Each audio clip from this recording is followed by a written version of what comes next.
Hello friends, मैं रफ़ीक मेमन।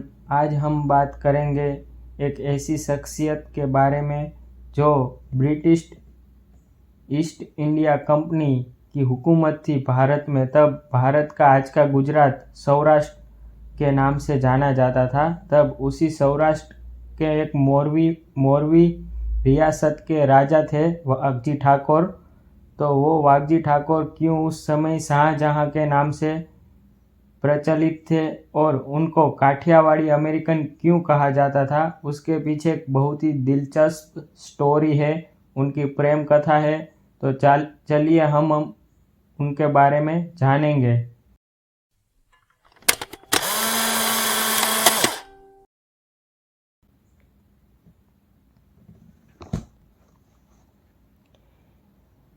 ये बात है उस दौर की जब आज का गुजरात तब का सौराष्ट्र था और तब उसी समय सौराष्ट्र के शाहजहां वाघजी ठाकुर को माना जाता था। वाघजी ठाकुर का जन्म सन 17 अप्रैल 1858 में सौराष्ट्र की एक रियासत मोरवी के राजा रवाजी ठाकुर के वहाँ हुआ। तारीख थी 1870 की जब मोरवी के राजा रवाजी ठाकुर का निधन हो गया। उसके बाद सिर्फ 13 साल की उम्र में उनके पुत्र वाघजी ठाकुर को गद्दी पर बिठाया गया। लेकिन उस समय पूरे भारत में ब्रिटिश शासन था। तब उनके ब्रिटिश कायदे कानून के मुताबिक किसी भी राजा का लड़का 21 साल की उम्र के पहले अपने राज्य का राजा तो बन सकता था, लेकिन वो उस राज्य को चला सकता नहीं था। उस वक्त के दौरान मोरवी राज्य की हुकूमत ब्रिटिश कंपनी के नीचे राव बहादुर शाह, शंभू प्रसाद, लक्ष्मी प्रसाद को सौंपा गया था तथा दफ्तरी कामकाज झुंझाभाई सखीदास को सौंपा गया। उसी दौरान वाघजी ठाकुर ने राजकोट स्थित राजकुमार कॉलेज से प्रथम बैच से उन्होंने बहुत ही बड़े लेवल की शिक्षा प्राप्त की और उसके बाद उन्होंने पहले पूरा भारत भ्रमण किया और उसके बाद वे जब 21 साल के हो गए तब उनको मोरवी रियासत की हुकूमत ब्रिटिश कंपनी द्वारा वापस उनके हाथों में सौंप दी गई। फिर उसके बाद सन 1887 में वाघजी ठाकुर ने यूरोप दौरा किया। उसी समय उन्होंने उस समय की महारानी विक्टोरिया को उनके विंडसर स्थित किले में जाकर एक खुद का अपना कीमती अरबी घोड़ा और उसकी सजावट के सामान के साथ गिफ्ट तथा भेंट के तहत दे दिया। यह बात उन दिनों की है जब महारानी विक्टोरिया का शासन पूरे भारत में था और वो लंदन स्थित विंडसर किले में रहती थी। जब वे यूरोप के दौरे पर थे तब उन्होंने वहाँ की काफ़ी सारी इमारतों का निरीक्षण किया। उसके बाद वे वहाँ से पेरिस गए। वहाँ का एफिल टावर ने उनको बहुत ही मनमोहित किया। फिर उन्होंने जयपुर के कारीगर और यूरोपियन ब्रिटिश सर वुड्स की मदद से मोरवी में ही एक खूबसूरत टावर का निर्माण करवाया, जिनका नाम भी वाघजी ठाकुर ने वुड्स हाउस के नाम से रखा, जो आज ग्रीन टावर के नाम से आज भी वहाँ मौजूद है। और ग्रीन टावर नाम से ये अभी इसलिए प्रचलित है क्योंकि टावर का ऊपरी हिस्सा ग्रीन कलर का है। ये ग्रीन टावर के निर्माण के लिए लोहा ब्रिटेन से स्पेशल वाघजी ठाकुर के द्वारा मंगवाया गया था। वाघजी ठाकुर की पहली शादी गुजरात के चूड़ा रियासत से राजकुंवरी के साथ हुआ। उसके बाद दूसरा विवाह थराद रियासत की राजकुंवरी के साथ हुआ। उसके फौरन बाद तीसरा विवाह उस समय के पालीताना की राजकुंवरी बाजीराजबा के साथ बड़े धामधूम से हुआ और उनके वहाँ लखधीर जी नाम से पुत्र का जन्म हुआ, जो आगे जाके उनकी गद्दी संभाली। उसके बाद वाघजी ठाकुर की जीवन शैली में बदलाव तब आता है जब उनको एक मणि नामक एक बहुत ही खूबसूरत और सामान्य कक्षा के परिवार से जुड़ी हुई लड़की से प्रेम हो जाता है। फिर उनका यह प्रेम बहुत ही आगे तक बढ़ जाता है।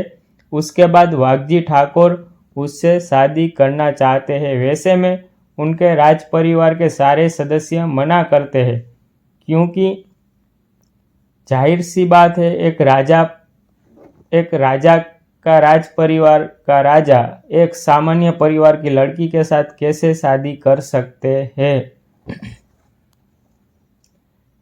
फिर वाघजी ठाकुर एक से दो ना हुए और उन्होंने मणि से शादी कर ही ली। वैसे में उनकी महारानी बाजीराजबा नाराज हो गए और उनके पुत्र लगधीर जी को लेकर अपने मायके पालीताना चली गए, उस वचन के साथ कि जब वो मणि से रिश्ता तोड़ देंगे तो वो वापिस आ जाएंगे।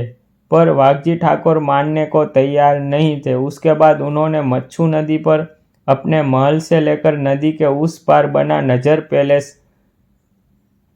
नामक एक बाग था जहां मणि रहती थी, तो उसको जोड़ता हुआ एक झूलता पुल का निर्माण किया और वो पुल लंदन स्थित मशहूर लंदन ब्रिज से प्रेरित था। इसका इस्तेमाल वो हर रोज अपने महल से सामने नदी के उस पार नजरबाग पैलेस स्थित मणि को मिलने के लिए किया करते थे, ताकि वो जल्द से जल्द कम समय में मणि को मिल सके।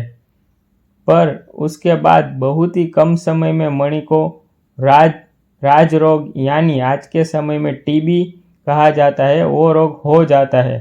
तब वाघजी ठाकुर बहुत चिंतित हो जाते हैं और दुनिया भर से मशहूर हकीम और डॉक्टरों को बुलाते हैं, पर रोग उस हद तक बढ़ जाता है कि वो मणि को नहीं बचा पाते। उस समय वाघजी ठाकुर 6 महीने तक डिप्रेशन में चले जाते हैं और उनको हुकूमत करने में मन नहीं लगता है। वैसे में उनके बेहद करीबी मित्र विश्वनाथ भट्ट ने उनको कई कहानियाँ बताई। उसमें से एक कहानी थी शाहजहां मुमताज और ताजमहल की कहानी, जिससे वो प्रभावित हुए और उन्होंने भी मणि की याद में मणि महल बनाने का निर्णय किया। और एक उनके जयपुर के मुख्य इंजीनियर शिल्पी राम नारायण के नेतृत्व और निगरानी में यह मणि महल का निर्माण किया और इसी कहानी को लेकर उन्हें सौराष्ट्र का शाहजहां ऐसा शीर्षक दिया गया। और बाकी बचा हुआ काम वाघजी ठाकुर के निधन के बाद थोड़ा निर्माण आगे चल के उनके पुत्र लगधीर जी ने करवाया था। वाघजी ठाकुर ने मोरवी को एक पेरिस की तरह सजाया था, क्योंकि उन्होंने वढवाण से लेकर मोरवी से लेकर वांकानेर और वांकानेर से लेकर वढवाण तक पहली रेलवे सेवा शुरू करवाई थी। उन्होंने मच्छू नदी पर केसर हिंद नामक एक बड़ा पुल का निर्माण करवाया, जिनके एक बाजू रॉयल और डॉलर नाम के 2 घोड़े के स्टैच्यू बनवाए गए और दूसरी ओर 2 सांड के स्टैच्यू बनवाए गए, जो आज के दिन पाडा पुल के नाम से प्रचलित है। उन्होंने पहली घोड़े वाली ट्राम सेवा और पहला छापखाना सौराष्ट्र में शुरू करवाया था। उसके बाद वो पहली कीमती गाड़ी फोर्ड मोटर सौराष्ट्र में मोरवी में ले आए थे और साथ में पहला प्राइवेट एरोप्लेन भी मोरवी में ले आए थे। उन्होंने काफ़ी सारे किसान के कर्जे माफ़ करके उनके लिए बैंक मोरवी में खुलवाए। उसके अलावा उन्होंने काफ़ी सारी कीमती सहूलियतें मोरवी रियासत को दी और इसी कारण को लेकर उनको काठियावाड़ी अमेरिकन का शीर्षक दिया गया।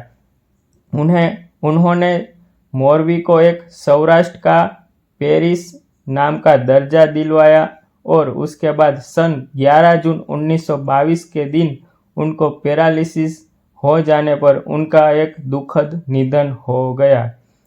तो फ्रेंड्स, ये एक बहुत ही कीमती और दिलचस्प हिस्ट्री रही है वाघजी ठाकुर साहब जी की, जो एक उनको उनके टाइम के दौरान एक सबसे अलग राजा बनाता है। उस टाइम का वो ऑलरेडी राजा तो थे ही, लेकिन उनकी ज़िंदगी एक आप जानते हो एक शाहजहां की तरह रही, जो आज उन्होंने ताजमहल बनाया, उसी तरह उन्होंने मणि की याद में मणि महल का भी निर्माण कराया। वो मणि महल आज भी मौजूद है। वहाँ हजारों और लाखों की संख्या में वहाँ टूरिज़्म के तौर पे यात्री को आते हैं और काफ़ी सारा एक मोमेंट लेके साथ में जाते हैं। तो फ्रेंड्स, ये जानकारी अगर आपको अच्छी लगी हो तो हमारे इस चैनल को सब्सक्राइब कीजिए, कमेंट कीजिए, लाइक कीजिए, शेयर कीजिए और बेल आइकन को प्रेस कीजिए ताकि आपको नए नए नोटिफिकेशंस रेगुलरली मिलते रहे। Thank you.